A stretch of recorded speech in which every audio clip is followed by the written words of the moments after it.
World rabies day French chemist और microbiologist Louis Pasteur की death anniversary के तौर पर दुनिया भर में मनाया जाता है।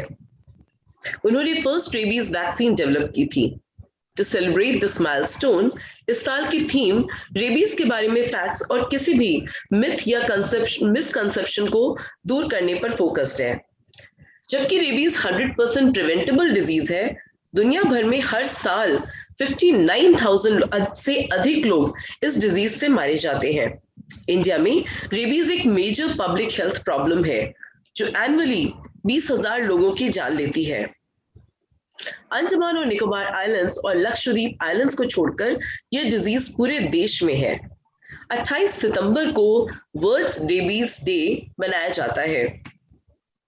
मेरी सर्कल में हम वर्ल्ड रेबीज डे सीरीज का आयोजन कर रहे हैं, जिसमें हम इस डिजीज के एक्सपर्ट्स को रेबीज के बारे में समझने और अवेयरनेस पैदा करने और इसे इफेक्टिवली ठीक करने के तरीकों के बारे में जानकारी पाने के लिए आमंत्रित करते हैं। हेलो, नमस्कार, मैं हूं अपराजिता मेहरा और आज इस पहल में हम बात करने जा रहे हैं डॉक्टर सिकंदर अहमद खान जी से। डॉक्टर सिकंदर अहमद खान हैदराबाद तेलंगाना स्टेट में pets, large animals, small animals के क्षेत्र में वेटरिनेरियन और कंसल्टेंट के रूप में कार्यरत हैं। आप you also have surgical skills in cesarean, major and minor surgeries. He has also worked abroad in the field of dairy farm, having capacity of 20,000 animals in Saudi Arabia. He is currently running Animal Clinic, online video consultation, and Animal Mobile Clinic at Hyderabad. Welcome to मेरी circle doctor Sikandar Ahmed Khan. आपका स्वागत करते हैं sir. नमस्कार। नमस्कार। कैसे हैं sir? हाँ, मैं ठीक हूँ जी। सर, मेरा पहला प्रश्न आपसे है इस विषय में कि ये डिजीज कितनी कॉमन है, इसके बारे में कुछ बताएं। हाँ जी, इससे पहले मैं थोड़ा इंट्रोडक्शन ये देना चाहूँगा, क्योंकि कुछ नए व्यूअर्स और ऐसे भी लोग रहते हैं बहुत कम जानकारी जी रखते हैं रेबीज के बारे में। बिल्कुल बिल्कुल सर। यही कहूँगा, ये कहना चाहता हूँ कि रेबीज एक वायरल और जूनोटिक डिसीज है। जूनोटिक यानी ये जानवरों से इंसान में जो डिसीजेस आते हैं उनको जूनोटिक डिसीज कहते हैं। तो ये रेबीज उस कैटेगरी में आती है। तो इसमें इसकी खास बात यह है कि रेबीज एक जानलेवा बीमारी है। ये रेबिड डॉग या रेबिड कैट्स के काटने से जानवर और इंसान में आती है। और इस रेबीज डिसीज का मेन एक्शन नर्वस सिस्टम और ब्रेन पर रहता है।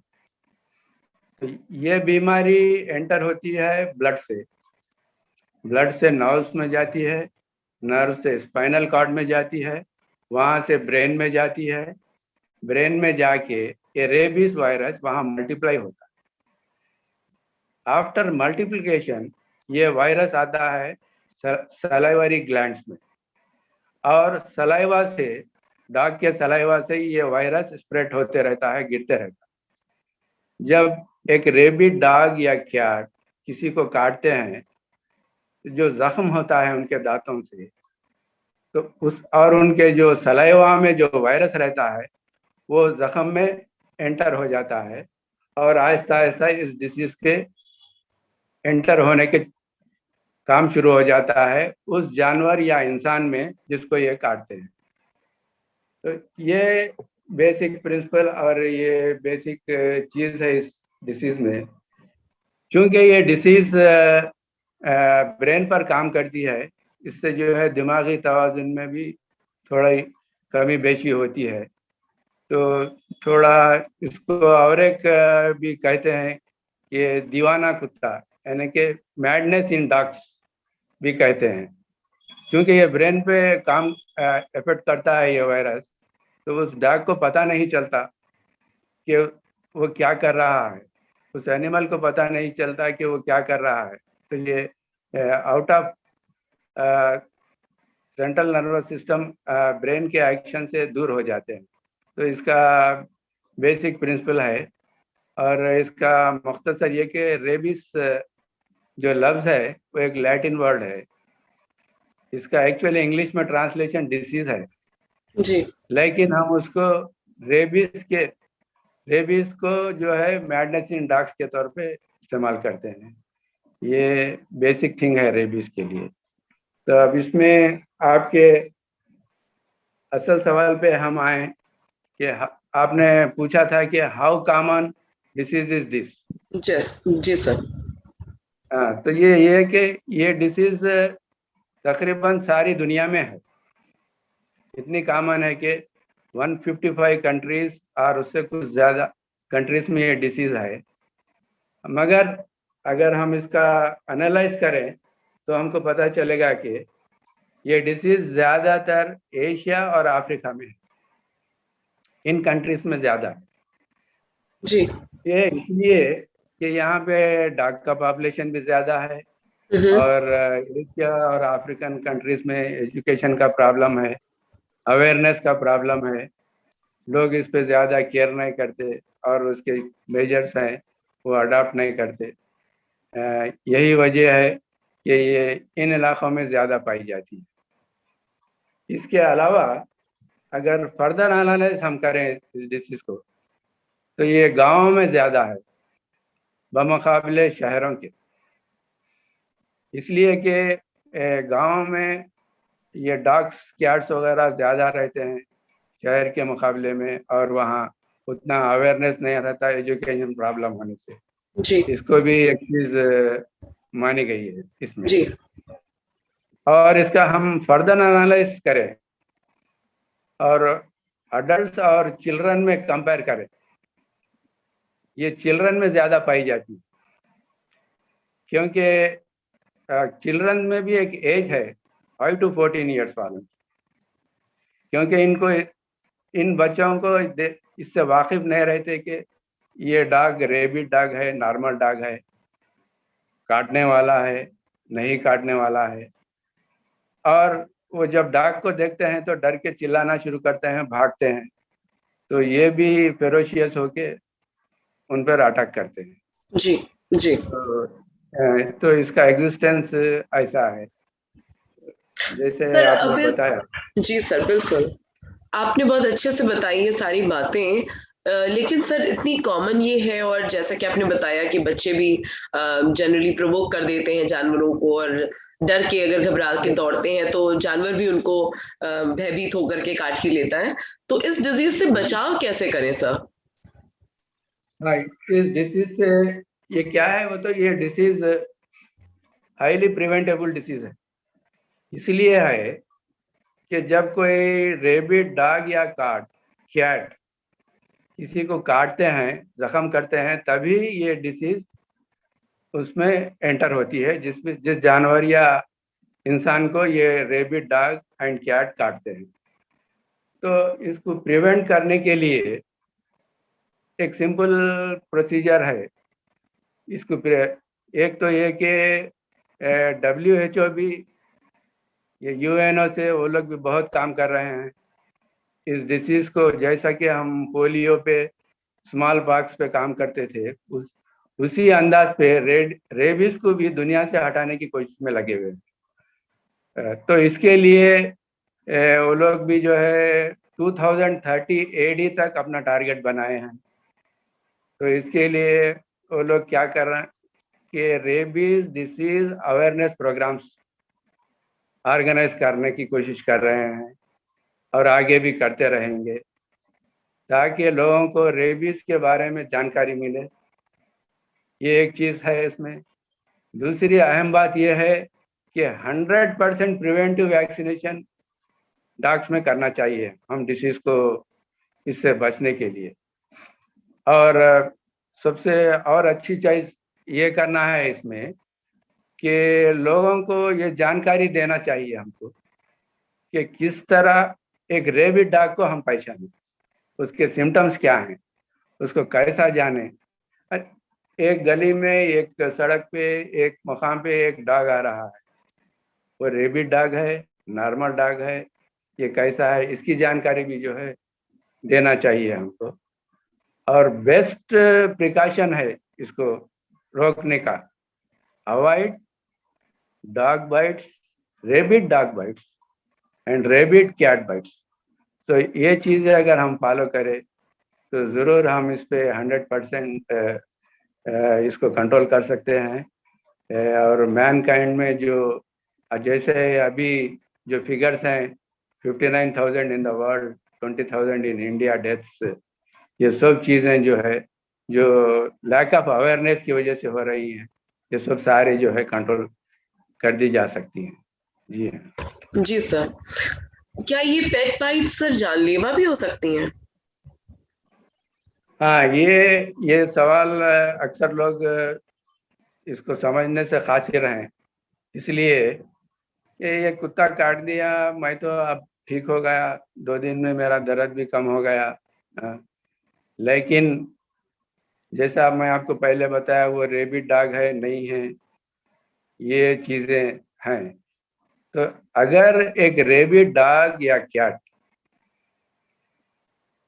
अगर हमको काटता है और हम इसका फौरी इलाज नहीं कर पाते हैं, ऐसी सूरत में ये 100% फैटल होता है और इसमें 100% डेथ के चांसेस है। रेबिड डॉग काटता है या रेबिड कैट काटती है, हम उसको लापरवाही करते हैं और उसका ट्रीटमेंट नहीं कराते हैं, डॉक्टर को अप्रोच नहीं होते हैं, तो ऐसी सूरत में डेफिनेटली ये जानलेवा बीमारी है और 100% जानलेवा बीमारी है। और ये ट्रीटमेंट होना चाहिए। अगर एक आदमी को एक डॉग रेबिड डॉग काटता है तो उसको सिम्टम्स बाज़ वक्त 1 मंथ से 3 मंथ्स में आते हैं, बाज़ वक्त 1 मंथ से 1 ईयर के अंदर आते हैं। सिम्टम्स आने से पहले इसका ट्रीटमेंट शुरू करना चाहिए, क्योंकि एक बार अगर इसके सिम्टम्स आ जाते हैं तो फिर ये 100% फैटल हो जाती है, इसको बचाना मुश्किल होता है, क्योंकि ये वायरस ब्रेन में घर कर जाता है, वहाँ मल्टीप्लाई होता है, जी फिर 8-10 दिन में कोमा में चले जाते हैं, फिर डेथ हो जाती है।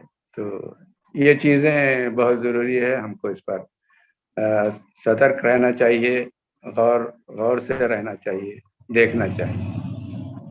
जी ये सर, आपने बताया कि इसका खतरा काफी ज्यादा है और अगर हम सही वक्त पे सही एक्शन नहीं लेंगे तो जानलेवा वाकई हो सकता है। सर, मेरा आपसे अंतिम प्रश्न है कि क्या कोई ऐसी फर्स्ट एड है जो वैक्सीन लेने से पहले की जा सकती हो? फर्स्ट एड तो डॉग बाइट या कैट बाइट के बाद ही हो सकती है।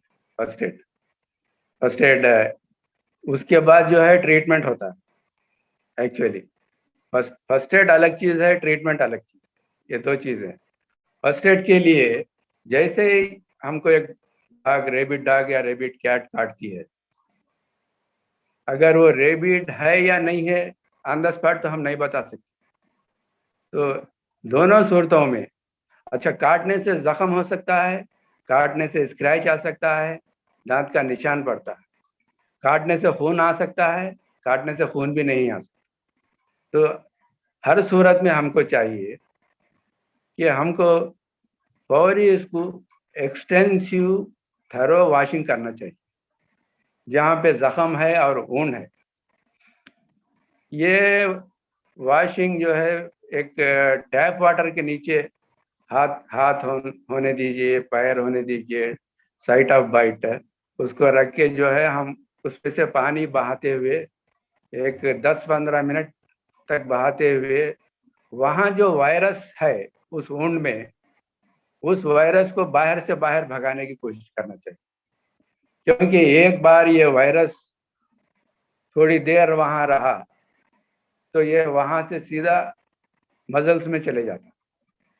अच्छा, अगर आपके घर में पोविडिन आयोडीन सोल्यूशन है जी, उससे भी आप थोड़ा साफ कर सकते हैं। ओके। तो ये चीज़ें करना चाहिए। अगर थोड़ी भी देर हुई तो ये नर्वस सिस्टम, ये नर्व्स में जाता, फिर सेंट्रल नर्वस सिस्टम में जाता, वहाँ से फिर ब्रेन में चले जाता, ब्रेन में मल्टीप्लाई होता, सलाइवरी ग्लैंड में आता, जैसे ही उसके बाद सिम्टम्स शुरू हो जाते। जैसे सिम्टम शुरू हुए तो इसका इलाज बहुत मुश्किल है। तो ये चीज़ें बहुत ज़रूरी है। ये तो फर्स्ट एड हो गई। जी इसके ये 10-15 मिनट ये एक्शन करने के बाद हमको चाहिए कि फौरी हम किसी डॉक्टर से रुजू हों। इसके लिए क्यूरेटिव वैक्सीनेशन कोर्स है जो 5 to 6 इंजेक्शंस का रहता, उनका पीरियड रहता 0 day, 3rd day, 7th day, 14th day, 28th day and booster at 90th day.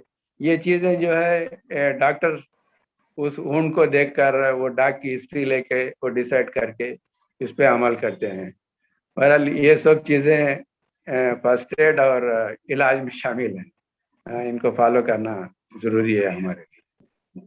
Thank you so much doctor, आप हमारे शो पर आए और इतना आपने अपना वक्त दिया, इतने अच्छे से हमें एक्सप्लेन किया इतने डिटेल तरीके से। तो पूरे मेडिसर्कल की टीम की ओर से मैं आपको धन्यवाद देना चाहती हूँ। It was really a pleasure having you on this show. Thank you so much. Thank you very much.